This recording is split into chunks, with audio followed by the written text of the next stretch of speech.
सबभन्दा पहिला म यहाँहरू सबैलाई मेरो आफ्नो तर्फबाट अभिवादन फेरि एकचोटि भन्न चाहन्छु। स्वीकार्नुहोस् क्रान्तिकारी अभिवादन, लाल सलाम। आदरणीय जनसमुदाय, आजको दिन चैत्र 15 गते नेपालको राजनैतिक आन्दोलनको इतिहासमा एउटा महत्त्वपूर्ण दिनका रूपमा अब अंकित भइसकेको छ। एकातिर गणतन्त्रवादीहरूको विरोध प्रदर्शन र सभा, अर्कोतिर राजावादीहरूको प्रतिगामी सभा एकै दिन पारियो।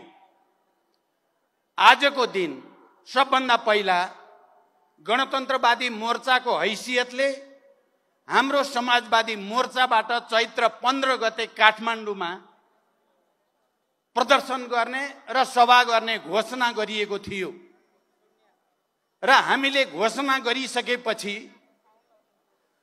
राजावादीहरूले पनि आजकै दिन प्रदर्शन र सभा राख्ने घोषणा गरे। त्यसबाट उनीहरू कहीँ न कहीँ वातावरणलाई धमिल्याउन चाहने, उत्तेजित पार्न चाहने, आतंकित पार्न चाहने मनसायता देखिएकै थियो। तर आज मैले यहाँ बोल्दै गर्दा मैले सेक्युरिटीसँग लगातार बुझिरहेको छु। 12 वर्ष ढुङ्ग्रामा हाले पनि कुकुरको पुच्छर बाङ्गै भने जस्तो त्यहाँको सभा मण्डलले अराजकताको पराकाष्ठा भएको छ। तीनकुने अहिले मण्डलले अराजकताको, सबै प्रतिगामी निरङ्कुशतावादीहरूको एउटा प्रतीक जस्तो बनेर देखिएको छ। त्यहाँ घरमा आगो लगाएका छन् मण्डलेहरूले, त्यहाँ पुलिसमाथि ढुङ्गा प्रहार गरेका छन् मण्डलेहरूले। उनीहरूले चाहेका छन् के 1-2 जना मान्छे मरुन् र देशभरि आतंक फैलियोस् भन्ने चाहेका छन्। त्यो राजावादीहरूको चरित्र हो। हामी यहाँ आदरणीय जनसमुदाय 50,000 लाखको वरिपरि हामी यहाँ जम्मा छौं। तर बडो शिष्ट, बडो संयमित, बडो अनुशासित र आफ्नो उद्देश्यप्रति समर्पित नागरिकहरूको एउटा विशाल सेना यहाँ खडा छ। त्यसकारण तुलना गर्नुहोस् गणतन्त्रवादीहरूको चरित्र, राजावादी मण्डलेहरूको चरित्र। आजै चैत्र 15 गते सम्पूर्ण नेपाली जनताले देख्ने गरी, सम्पूर्ण नेपाली जनताले बुझ्ने गरी काठमाडौँमा प्रदर्शित भयो। म उनीहरूलाई चुनौतीको साथ फेरि एकचोटि भन्न चाहन्छु, नेपाली जनताको र नेपालका राजनीतिक दलहरूको उदारतालाई कमजोरी ठानेर इतिहासलाई पछाडि फर्काउने दुस्साहस नगरियोस्। मैले ज्ञानेन्द्र शाहलाई मधेसमा अभियानमा अगाडि बढ्दै गर्दा भनेको थिएँ, विगतमा उनले धेरै गल्ती गरे र त्यो गल्तीको परिणाम उनले भोगिरहेकै छन्। अब अर्को गल्ती गरे भने उनले भोग्न केही पनि बाँकी रहँदैन। खबरदार।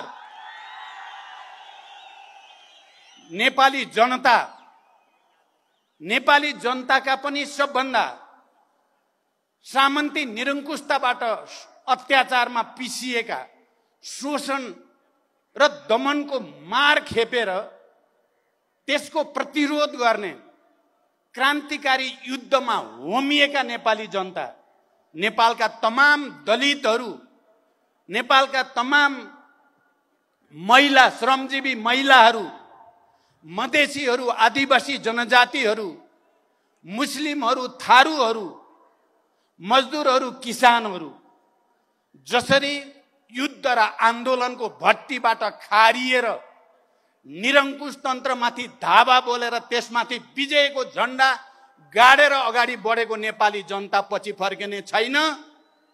सामन्ती निरङ्कुशतावादीहरूका दिवा स्वप्नहरूलाई चकनाचुर पारेर अझ अगाडि बढ्नेछ भन्ने विश्वास म व्यक्त गर्न चाहन्छु।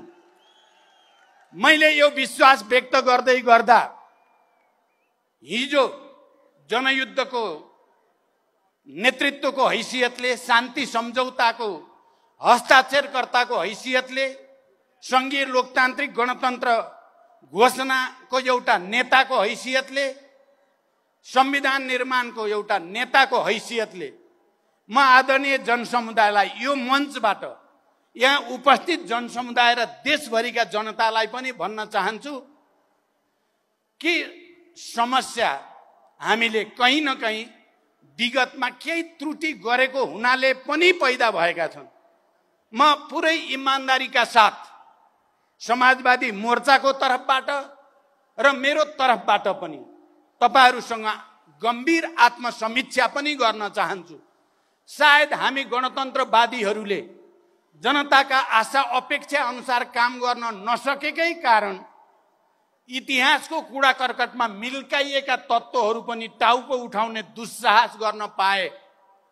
त्यसकारण अरूलाई गाली गर्नुभन्दा पहिला म सम्पूर्ण जनसमुदायसँग गणतन्त्रवादी नेताको हैसियतले पहिला आत्मआलोचना गर्न चाहन्छु, आत्मसमीक्षा गर्न चाहन्छु र हामी ती गल्तीबाट शिक्षा लिएर फेरि एकचोटि जनताका पक्षमा, मजदुर किसानका पक्षमा, उत्पीडित वर्ग, जाति, क्षेत्र, लिङ्ग, समुदायको पक्षमा, सम्पूर्ण शहीद परिवार, बेपत्ता योद्धा परिवार, शहीदका सपना, बेपत्ता योद्धाका सपना, घाइते अपाङ्गका सपना, सम्पूर्ण नेपाली जनताका सपना पूरा गर्न अर्को एउटा नयाँ क्रान्तिको नेतृत्व गर्न हामी तयार भएको घोषणा म गर्न चाहन्छु।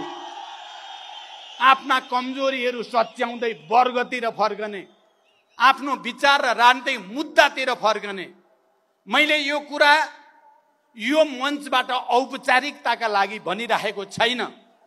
तपाईहरुले देख्नु भएको छ, हामीले तराई मधेसमा हुलाकी मार्ग केन्द्रित अभियान भन्दै त्यहाँका सबै उत्पीडित वर्ग, जाति, क्षेत्र, समुदाय सबैसँग आत्मसमीक्षा सहित हामी तपाईहरुसँग जोडिन्छौं भन्दै हिँडेको यथार्थ सहित र समाजवादी मोर्चामा हामीले गरिरहेको छलफल समेतका आधारमा म भनिरहेको छु, हामी आफ्ना कमजोरी सच्याएर गणतन्त्रलाई अझ राम्रो गणतन्त्रमा, यो लोकतान्त्रिक गणतन्त्रलाई समाजवादी गणतन्त्रमा, अहिलेको समावेशी समानुपातिक प्रतिनिधित्व प्रणालीलाई अझ व्यापक, अझ पूर्ण रूप दिने प्रक्रियामा हामी एउटा नयाँ आन्दोलनको, एउटा नयाँ क्रान्तिको नेतृत्वद्वारा अहिलेका समस्याहरू, अहिले देखिएका अन्योलहरूको समाधान गर्न चाहन्छौं।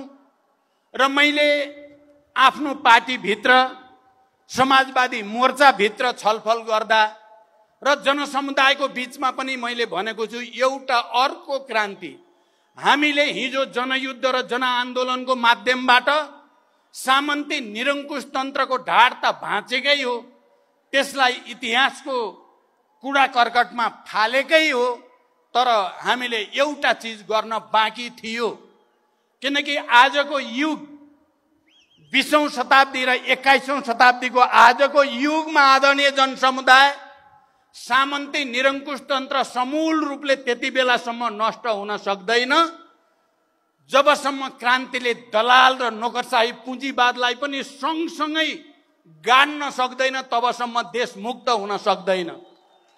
हामीले सामन्ती निरङ्कुश तन्त्रलाई त पछारेकै हो नेपाली जनताले, तर यो देशमा दलाल पुँजीवाद, नोकरशाही पुँजीवाद, जो वैदेशिक प्रतिक्रियावाद र साम्राज्यवादसँग हजार किसिमले जोडिएको हुन्छ आजको युगमा, त्यो दलाल पुँजीवादको साइनो, त्यसको घाँटी सामन्ती निरङ्कुशतावादीहरूसँग पनि जोडिएको हुन्छ। तपाई हामीले अहिले हेर्यो भने व्याख्या गर्ने समय छैन।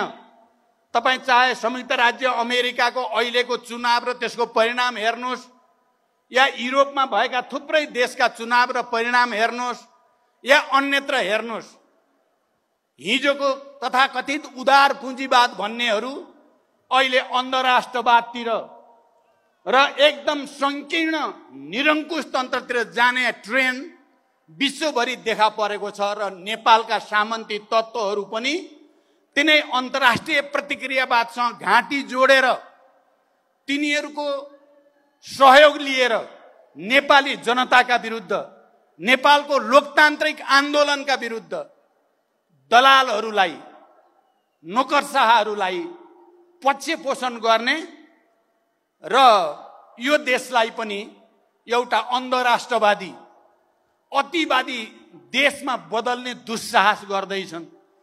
त्यसकारण आदरणीय जनसमुदाय एउटा अर्को आन्दोलन, सामन्ती निरङ्कुशतालाई सम्पूर्ण रूपले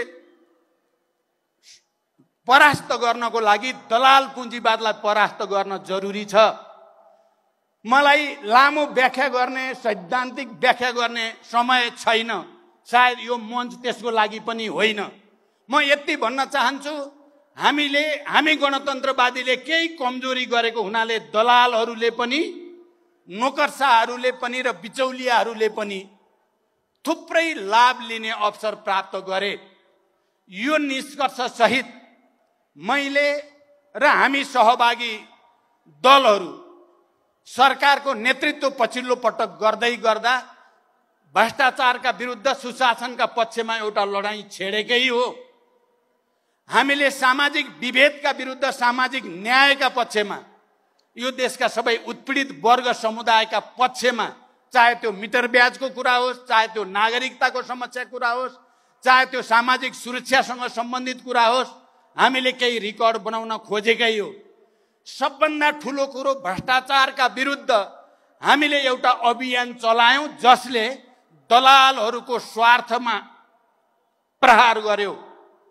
आदरणीय जनसमुदाय, म गम्भीर कुरा यहाँहरूसँग अपिल गर्दैछु, दलाल पुँजीपतिहरूको र तिनका बिचौलियाहरूको स्वार्थमा प्रहार गर्यो।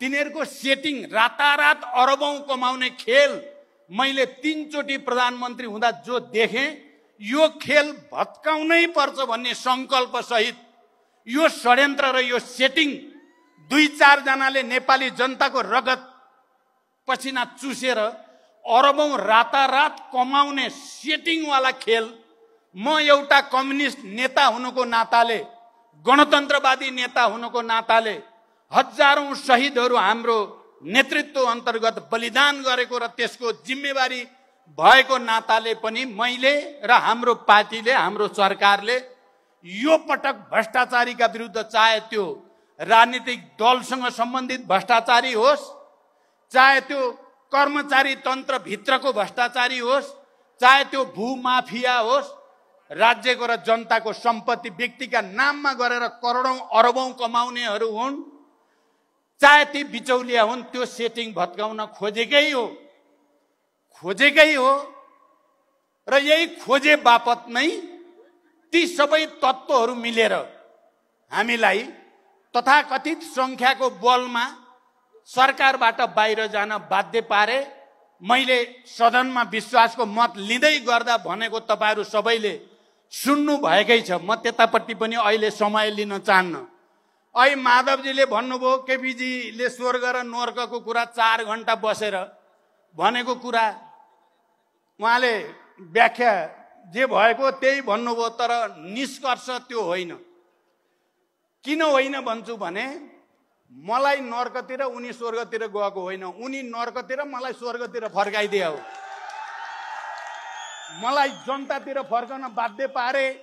आफू दलाल पुँजीपति बिचौलियाको सेटिङमा गएर उनी दलालको पनि दलाल भए, नर्क त उनी गए। मलाई र हाम्रो आन्दोलनलाई स्वर्गमा जान प्रेरित गरे, त्यस अर्थमा त धन्यवाद छ केपी ओलीलाई। सायद उनले त्यसो नगरेको अझै हामी रुमल्ली राख्थ्यौं कि। त्यसकारण नकारात्मक गुरु त मान्न पर्छ उनलाई। अहिले पनि उनी उल्टो गरी हिँडेका छन्, उल्टो। अहिले अब धेरै कुरा भन्न समय छैन। कुलमानसम्म आउँदा सबै कुरा क्लियर भएको छ, जनता सबै क्लियर छ।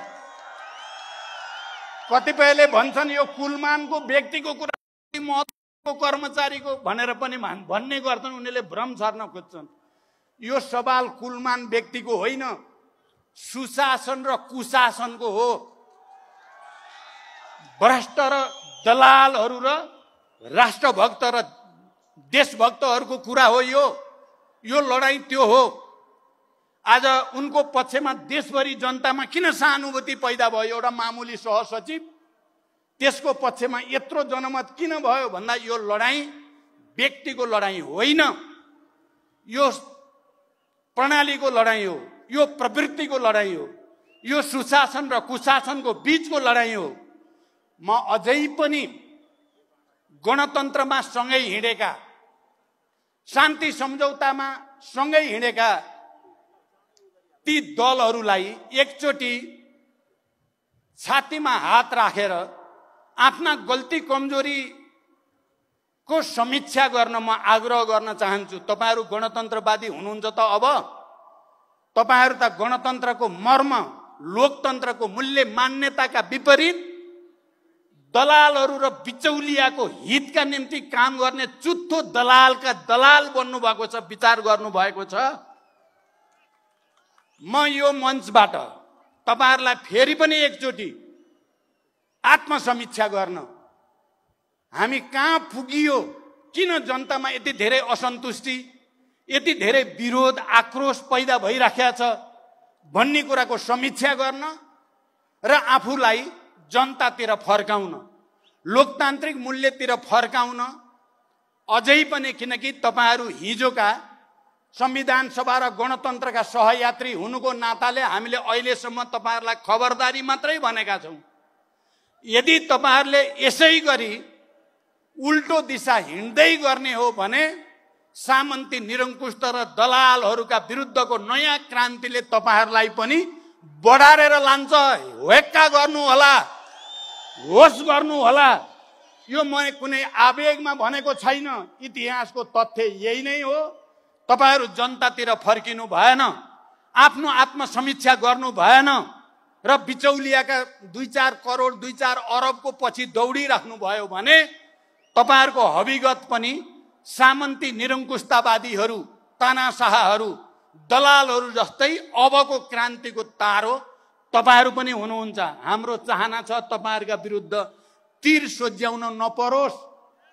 तपाईहरूले गणतान्त्रिक मूल्य मान्यता अनुसार अगाडि आउने र इमानदारीता साथ राष्ट्र र जनताको पक्षमा, गणतन्त्रको पक्षमा, यो देशका उत्पीडित वर्ग, जाति, क्षेत्र, समुदायको पक्षमा लड्ने हाम्रो मोर्चासँग सहकार्य गर्न आउनुहोस् आत्मालोचना सहित।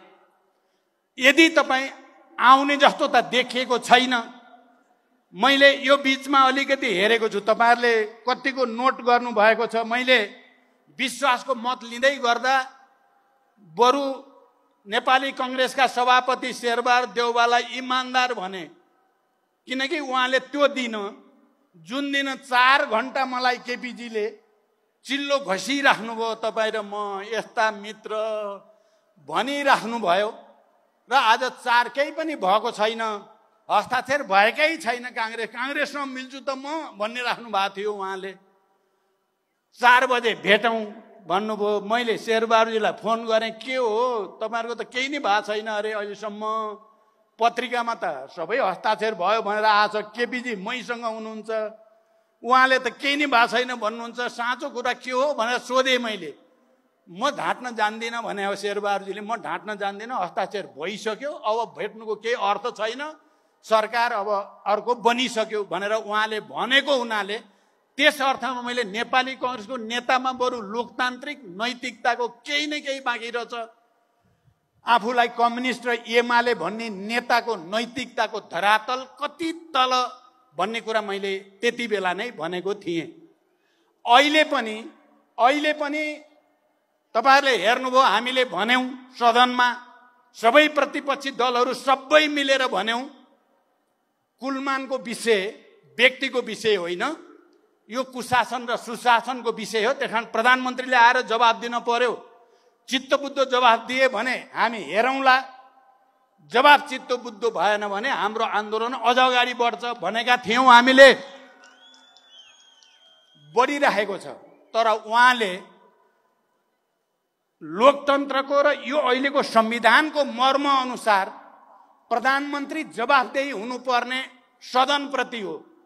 प्रतिनिधि सभाप्रति जवाबदेही हुनुपर्ने ठाउँमा त्यहाँ चाहिँ म जान्न, त्यहाँ म जवाब दिन्न, म जाँदै जान्न भएर बाहिर पब्लिकली भनेपछि उहाँमा लोकतन्त्रको, संविधानवादको या यो प्रवृत्ति केही पनि छैन भन्ने कुरा प्रष्ट भयो र हामीले भन्यौं। यदि उहाँले आएर जवाब दिने होइन भने हाम्रो आन्दोलन अझ अगाडि बढ्दै जान्छ, छोडिँदैन भनेर हामीले भनेका छौं। यसबाट पनि बुझिन्छ कि हिजो संसद विघटन पटक संविधान मिचेर गरेर सबै लोकतान्त्रिक परिवर्तनलाई सखाप पार्ने अहिले उल्टो काम हाम्रो प्रधानमन्त्रीजीले गर्नुको अर्थ उहाँ राजावादीसँग मिले त होइन भन्ने गम्भीर प्रश्न उठ्या छ। भित्रभित्रै उहाँ हिजो पनि कहीँ न कहीँ मिल्न खोज्नुहुन्थ्यो।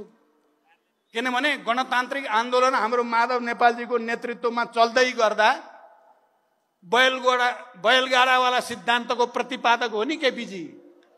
आउन सक्दैन गणतन्त्र, त्यहाँ उहाँलाई गणतन्त्रसँग रिस छ।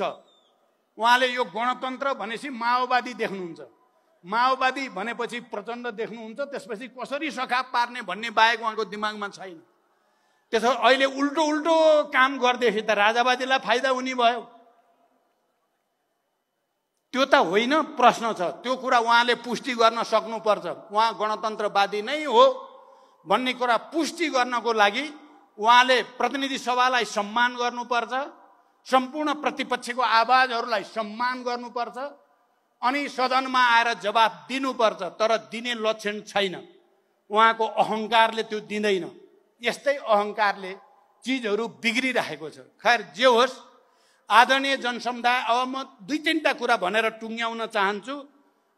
पहिलो कुरा, अहिले एउटा चलिरहेछ संविधान संशोधनको कुरा। एमाले र कांग्रेसको बीचमा उहाँहरूले सम्झौता गर्दै गर्दा त्यो कांग्रेस र एमालेको बीचमा सम्झौता कसले गरायो, कसको घरमा भयो, कति बजे भयो भन्ने नेपाली जनतालाई थाहा भइसकेको छ।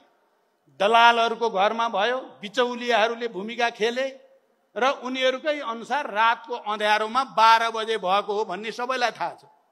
यो सबै लोकतान्त्रिक मान्यता विपरीत हो भन्ने कुरा पनि नेपाली जनतालाई थाहा भएकै छ। र उहाँले त्यति बेला संविधान संशोधनको निकै ठुलो कुरा गर्नुभयो, हामी मिलेर संविधान संशोधन गर्ने। साँच्चै उहाँहरू संविधान संशोधन गर्ने हो कि भनेर पनि एकछिन मानिसहरूलाई लाग्यो। तर पछि प्रधानमन्त्री आफैले क्लियर गरिदिनु भयो, होइन यो 87 भन्दा अगाडि संशोधन हुनै सक्दैन भनिदिएपछि त्यो नौटङ्की थियो, नाटक थियो भन्ने कुरा एकचोटि फेरि उहाँले नै प्रमाणित गरिदिनु भयो। म चाहिँ के भन्न चाहन्छु भने पक्कै पनि हाम्रो संविधान कार्यान्वयनमा केही त्रुटि भएका छन्, त्यो त्रुटि सच्याउनु छ। र संविधान स्वयंको बारेमा हामीले 72 मा संविधान निर्माण गरेर घोषणा गर्दै गर्दा 10 वर्षपछि यसको विहङ्गम विस्तृत समीक्षा गरिनेछ भनिएको थियो। 10 वर्ष पुग्दैछ। अब संविधान संशोधन अगाडि संविधानको बारेमा सबै राजनीतिक शक्तिहरूको बीचमा विस्तृत रूपमा बहस हुन पर्यो, छलफल हुन पर्यो, समीक्षा हुन पर्यो। कहाँ कमी छ, कहाँ त्रुटि छ, कहाँ कार्यान्वयन भयो, कहाँ कार्यान्वयन भएन, कहाँ किन भएन भन्ने कुराको विस्तारपूर्वक समीक्षा गरेपछि मात्रै संविधान संशोधन गर्नुपर्छ। र संविधान संशोधन यो देशका सबै उत्पीडित वर्ग, जाति, क्षेत्र, लिङ्ग, समुदायको अधिकार खोज्नलाई होइन, उनीहरूको अधिकार थप्नलाई मात्रै संविधान संशोधन हुन सक्छ। लोकतान्त्रिक मूल्य मान्यतालाई कमजोर पार्न होइन, लोकतन्त्रलाई सुदृढ गर्न मात्रै संशोधन हुन सक्छ। आर्थिक विकास र समृद्धिको निम्ति एउटा नयाँ खाका प्रस्तुत गर्ने हिसाबले चाहिँ संशोधन हुनुपर्दछ। मलाई व्याख्या गर्ने समय भएन, त्यसकारण म आज यो ऐतिहासिक सभामा, यो ऐतिहासिक मञ्चबाट तपाईँ आदरणीय जनसमुदायसँग अपिल गर्न चाहन्छु। हामी हाम्रो कमजोरी पनि सच्याउन चाहन्छौँ, संविधानमा भएका कमी कमजोरी पनि सच्याउन चाहन्छौँ र यो देशमा सार्वभौम भइसकेका, रैतीबाट नागरिक भएका र सार्वभौम अधिकार सम्पन्न भएका नेपाली जनतालाई रैती बनाउने कुनै पनि दुस्साहस सफल हुने छैन, सफल हुन दिइने छैन, सफल हुन दिइने छैन। मेरो यो भनाइलाई सामान्य एउटा व्यक्तिले बोलेको नठानियोस्। यो एउटा आन्दोलन हो। ती हजारौं शहीदहरूको सपना हो। यो हजारौं बेपत्ता योद्धाहरूको सपना हो। त्यसकारण त मैले भनेको छु, म 70+ भए पनि एउटा अर्को क्रान्तिको नेतृत्व गरेर माथि जान चाहन्छु। म यो त्यत्तिकै भएको छैन। तपाईँ हेर्नुभयो भने बिहान 5 बजेदेखि बेलुका 11 बजेसम्म तराईमा, मधेसमा, जनताको घरमा, शहीदहरूको घरमा टोयलेट जस्तो उनीहरू खुलै टोयलेटमा पनि हामी बसियो। जे खान्छन् त्यही खाइयो। त्यत्तिकै गरिएको छैन। तानाशाहहरूलाई याद रहोस्, त्यत्तिकै गरिएको छैन। एउटा अर्को क्रान्तिको तयारीको लागि नेपाली जनतासँग सिक्न मैले भन्ने गरेको थिएँ। हामी काङ्ग्रेस र एमालेसँग अलि बढी समीकरण गर्दा अलिअलि काङ्ग्रेसको रोग, अलिअलि एमालेको रोग सर्यो। यो रोगको उपचार कहाँ गएर गर्ने? अब वीरहस्पतालमा गएर त यो उपचार हुनेवाला छैन। टिचिङमा पनि हुँदैन। यो उपचार गर्ने भनेको जनताको घरमा गएर मात्रै उपचार हुन सक्छ भनेर हामीले सोचे सम्झेर जनताको घरमा फर्किएको हो। यत्रो ठुलो आन्दोलनको नेतृत्व गरेका हामी पार्टी र नेताहरू हेरी तानाशाहहरूलाई, निरङ्कुशहरूलाई, अब मैले अस्ति प्रयोग गरेको भाषा त आज प्रयोग गर्दिनँ। आजै चाहिँ फेरि प्रयोग गरौँला। तर यो देशलाई 240 वर्षमा एउटा संसारको सबभन्दा भ्रष्ट, कङ्गाल, गरिब देश बनाउनेहरूलाई नेपाली जनताले छुट दिने छैन। हामी छुट दिने छैनौँ। हामी भित्र लागेको धुलो मैलो टकटक्याएर फेरि जनतामा गएर जनताको विशाल शक्ति निर्माण गर्नेछौँ। हामी आज मण्डलेहरूले 3 कुनेमा प्रदर्शन गरेको मण्डले गुण्डागर्दीलाई छुट दिने छैनौँ।